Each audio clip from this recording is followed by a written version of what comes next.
I'm sure you can understand that today we live in a culture where fashion is a big thing.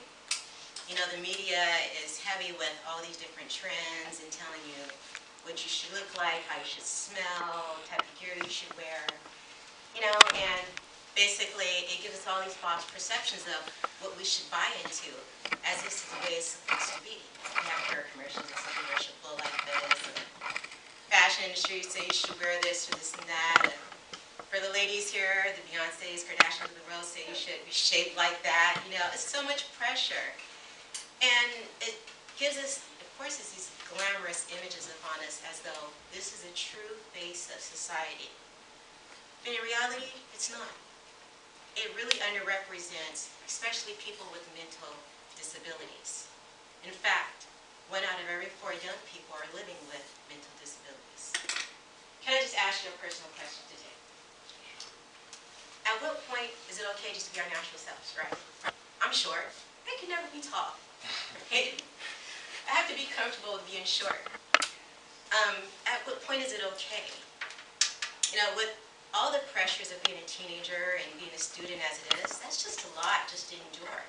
And if you're trying to be something outside of what you are, then, you know, it's going to be hard for you to really succeed. I mean, think about it. Think about the pressures that you have as a student.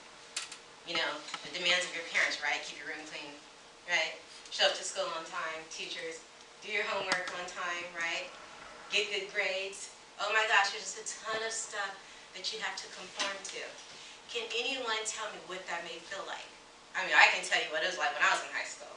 But can I show a hand to anyone who can think of one word that can make you feel like all these pressures are coming down on you? What about you? Looks like you have something. Stressed. Good job. Stress is the word. Now, let's take this a step further. What about for students that have mental disabilities? For the average student, that's a stressed out situation. Would you agree? Yeah. Now, what about for a student that has mental disabilities? We're also trying to conform to these same things, these fashion trends, maintaining friends, maintaining good grades, on top of just trying to get to school each day. I mean, can you imagine being a student that has ADHD, that has to take medication every morning, gives you a stomach ache, just so that you can focus in school? I mean, how well could you focus with a stomach ache? That's reality for some students. Or what about for a student that may have depression, anxiety, or anger issues, and have trouble maintaining friends?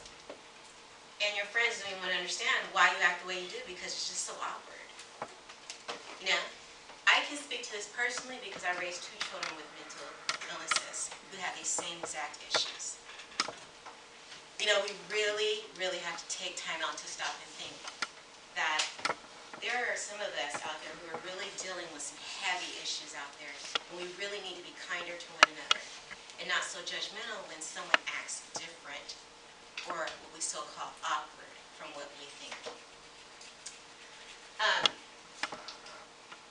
California has done a great job so far as promoting non-bullying on campuses. You guys are all familiar with the no-bullying policy, right? We get it, right? Don't taunt, don't harm others, don't talk about others, about being different. But the issue with that is, if you don't internalize that deeply, you can fall into just tolerating others' differences. What I want you to do is to understand other people's differences, because when you start to understand other people's differences, then you start to appreciate them for who they are. You know, when you have that kid in your class with a mental disability, and you understand that it's hard for them to even get to school and they may be acting out or having a bad day, you can have more compassion on that student. Now you may be saying, well, you know what? I'm a nice kid, right? I don't disrespect anybody, right? And that may be all true. But until we collectively come together and start checking, like if you see someone being disrespectful to another kid, right? Speak up for that kid. We all have to speak up for one another. If you see someone struggling with an issue, vouch for that person. Go get help. That shows that we together as a community are helping one another. I say this because it's so important because, as we know, high school years are tough. And we all need to really help one another get through those years. So, what I want to know is, are we ready to meet that challenge today? The challenge is that from this day forth, you're going to move forth and be more alert to those who may be struggling around you, whether it be in your family, in your classrooms. If you see someone who's not connecting with others very well, they're by themselves a lot, seem like their self-esteem is low, if you find out that someone's suicidal, or someone is doing something that may hurt themselves or hurt others, that you reach out, okay?